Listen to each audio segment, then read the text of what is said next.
తాకట్టులో ఉన్న బంగారాన్ని విడిపించి ఆ రోజున్న మార్కెట్ ధర కట్టి మిగిలిన డబ్బును మీకు అందిస్తుంది కొమ్మూరి గోల్డ్. నేను ఆదిత్య.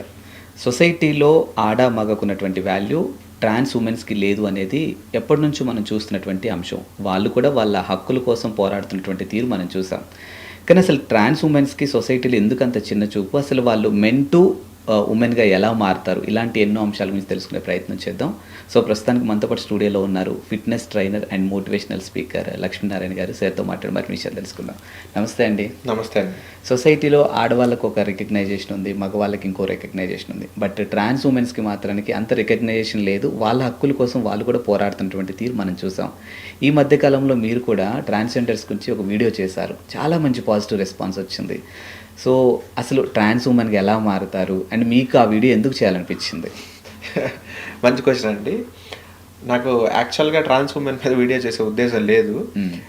నేను యాక్చువల్గా ఫిట్నెస్ అండ్ న్యూట్రిషన్ ఎక్స్పర్ట్ని కాబట్టి నాకు దగ్గర డైట్లు తీసుకోవడానికి చాలామంది వస్తారు. ఓకే. అందులో భాగంగానే నాకు కొంతమంది ట్రాన్స్ ఉమెన్ నన్ను కలిసి వాళ్ళ బాధలన్నీ చెప్పుకొని సర్జరీ తర్వాత వాళ్ళకి వచ్చిన హార్మోనల్ ఇంబ్యాలెన్స్ని కరెక్ట్ చేయమని చెప్పేసి నా దగ్గరకు వచ్చారు. సో నాకు ఒక ఇంట్రెస్ట్ వచ్చిందనమాట. సో దానికి నేను డబ్బులు అడగలేదు వాళ్ళని.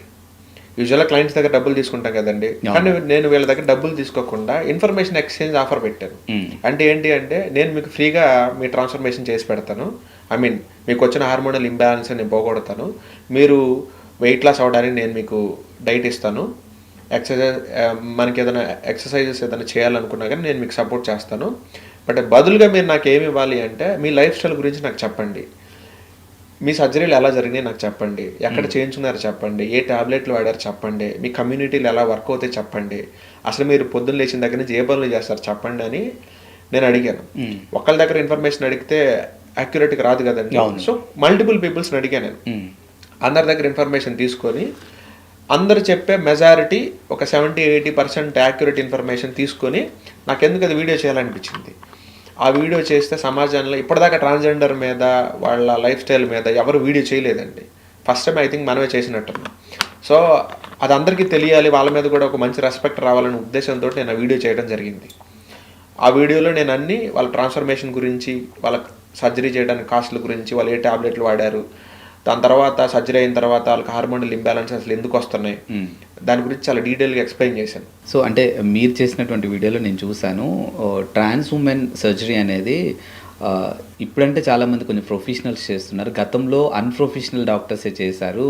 ఏముంది, సింపుల్గా వాళ్ళకి ఏదైతే అన్నెసెసరీ అంటే వాళ్ళు ఎలా మారాలనుకుంటున్నారో ఆ బాడీ పార్ట్ని వాళ్ళు తీసేయగలిగారు. దాన్నే సర్జరీ అని చూపించారు. బట్ చాలా రిస్క్ అని చెప్పారు. సో నిజంగానే గతంలో అలాగే జరిగిందా? గతంలో ఏంటండి, ఇప్పుడు కూడా జరుగుతున్నాయి అంటున్నారు. మీరు చూస్తే నేను ఆ వీడియో కింద గతంలో మనకి విజయవాడ అనే ఏరియాలో మేరీ అని ఒక పర్సన్ ఉండేవారు. వాళ్ళు ఏంటి అంటే, ఇలా మగాళ్ళ నుంచి ఆడవాళ్ళ కింద ఎవరైనా కన్వర్ట్ అవ్వాలి అనుకుంటే వాళ్ళకి ఆవిడ నర్స్ అనమాట. యాక్చువల్గా ఆవిడ అన్ప్రొఫెషనల్ వేలో సర్జరీలు చేసేవాళ్ళు. సర్జరీ చేసి అంటే ఏం లేదు, వాళ్ళ మగాళ్ళ యొక్క జెనైటల్ పార్ట్లు పీనస్ని కట్ చేసేవాళ్ళు. కట్ చేసి ఇక నెక్స్ట్ ఆ బ్లడ్ తోటి వాళ్ళ ఒళ్ళంతా మర్దన చేసేదన్నమాట. ఎందుకంటే అలా చేస్తే మగాళ్ళగా పుట్టినప్పుడు వచ్చిన హెయిర్ ఏదైతే ఉందో, బాడీ హెయిర్ అనేది మొత్తం కంప్లీట్గా పోతుంది అని ఒక బిలీఫ్ అనమాట. అన్వాంటెడ్ హెయిర్ అంటే ఇంకో వాళ్ళకి అది అన్వాంటెడే కదండి. నిజమేనా? అది పోదండి. ఇప్పుడు మనం ఒక రోగం వచ్చిన తర్వాత దేవుడి దగ్గరికి వెళ్ళి దండం పెట్టుకుంటే మనకి డయాబెటీస్ తగ్గుతుందా? డైట్ ఫాలో ఉందా? తగ్గదు కదా. అది బిలీఫ్ అంతే వాళ్ళకు కూడా.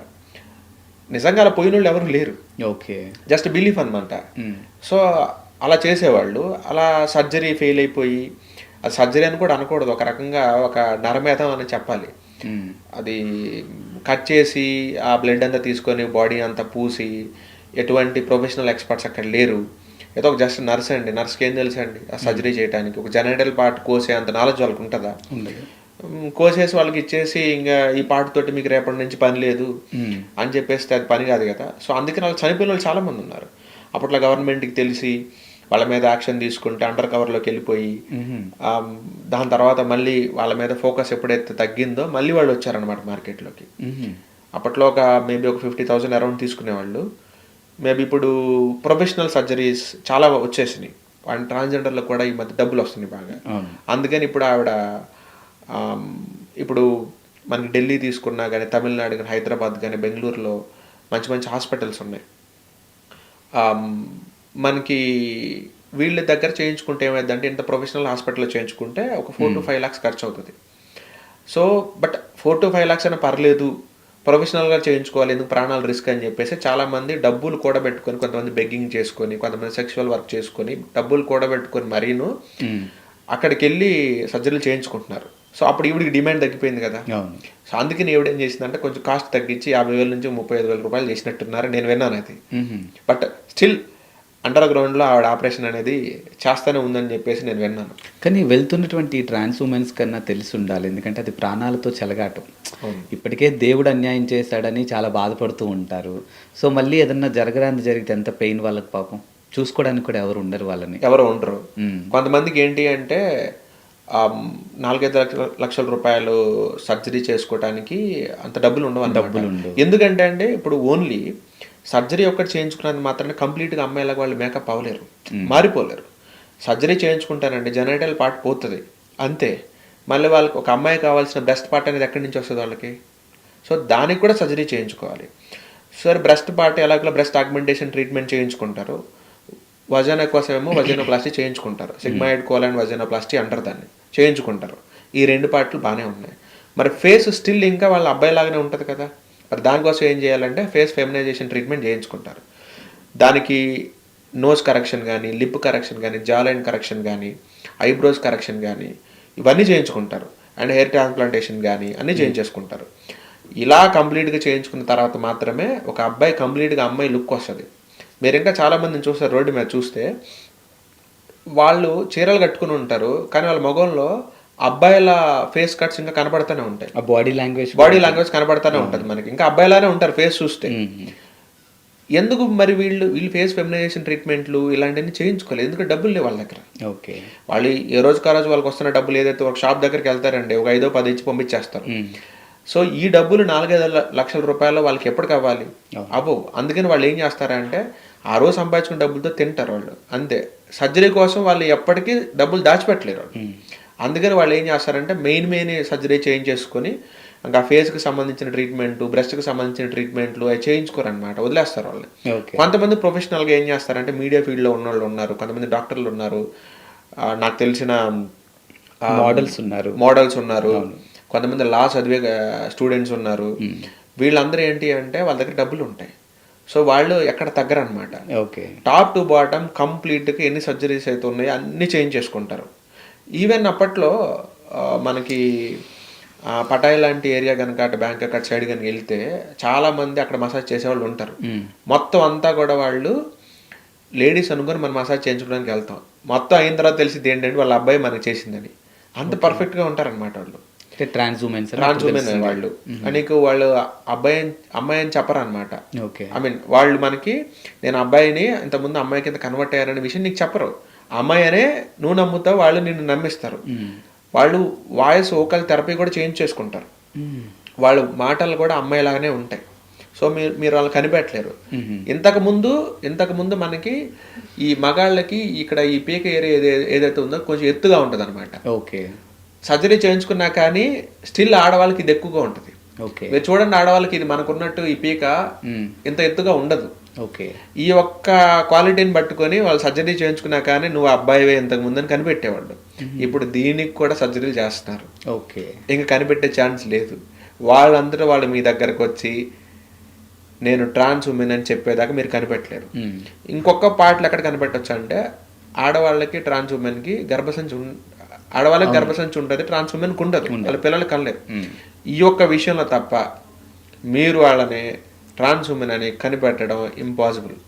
పర్ఫెక్ట్ సర్జరీ కనుక చేయించుకున్న ఏ ఆడపిల్ల, ఐ మీన్ పర్ఫెక్ట్ సర్జరీ చేయించుకున్న ఏ ట్రాన్స్ ఉమెన్ అయినా సరే అమ్మాయికి చాలా కాంపిటెంట్ అన్నమాట. ఒక రకంగా చెప్పాలంటే అమ్మాయి కన్నా ఒక మెట్టు ఎక్కువనే ఉంటారు వాళ్ళు. ఎందుకంటే అమ్మాయికి ఎలా ఉన్నా సరే నేను బాగానే ఉంటానని కాన్ఫిడెన్స్ ఉంటుంది, కానీ వీళ్ళకి ఏంటంటే నేను ఏ చిన్నది తేడా చేసినా నా విషయం బయటపడిపోద్దానని ఇంకా ఎక్కువ కేర్ తీసుకుంటారు. ఆ కేర్లోనే వాళ్ళు అమ్మాయి కన్నా ఒక స్టెప్ ముందు ఉంటారు. కానీ నిజంగా వాళ్ళ ఓపిక్కి మెచ్చుకోవచ్చు కదా. కరెక్ట్.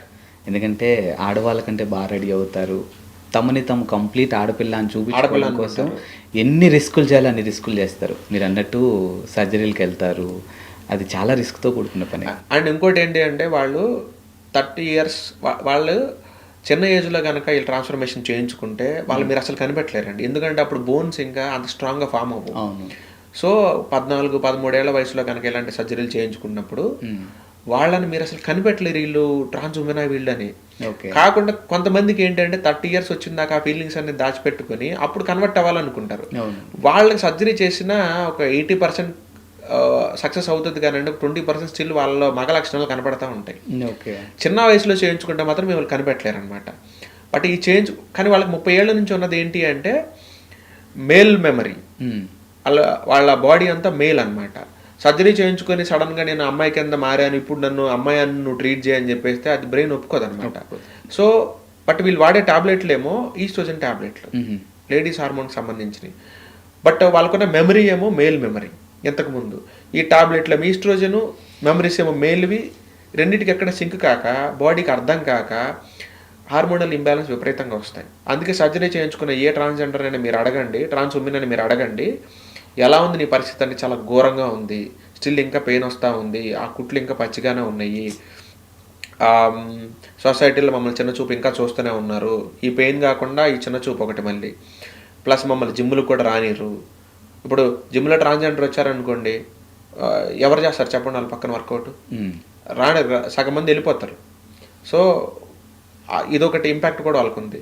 ప్లస్ వాళ్ళకి వర్కౌట్ చేయాలన్నా ఆ పాటలు ఇంకా నొప్పి వస్తూనే ఉంది. అవును.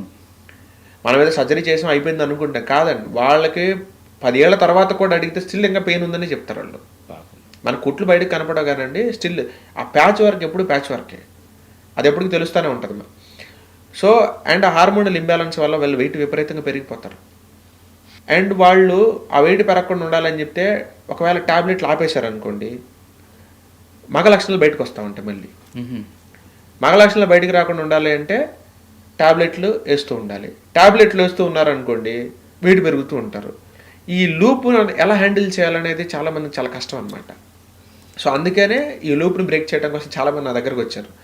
సో వాళ్ళని కేస్ స్టడీని తీసుకొని వాళ్ళకి ఎలాంటి వర్కౌట్లు చేయాలి, ఎలాంటి డైట్ తీసుకోవాలి, వాళ్ళకి ఎలాంటి మెంటల్ ఎబిలిటీ ఉండాలి, వాళ్ళ బ్రెయిన్ని వాళ్ళు మేము అమ్మాయిలే అని నమ్మేలాగా ఎలా చెయ్యాలి అనేది నేను కొన్ని ప్రాక్టీస్ చేయించాను. అది చాలా వాడికి సక్సెస్ అయిందనమాట. సూపర్. థ్యాంక్ యూ అండి. Thank you.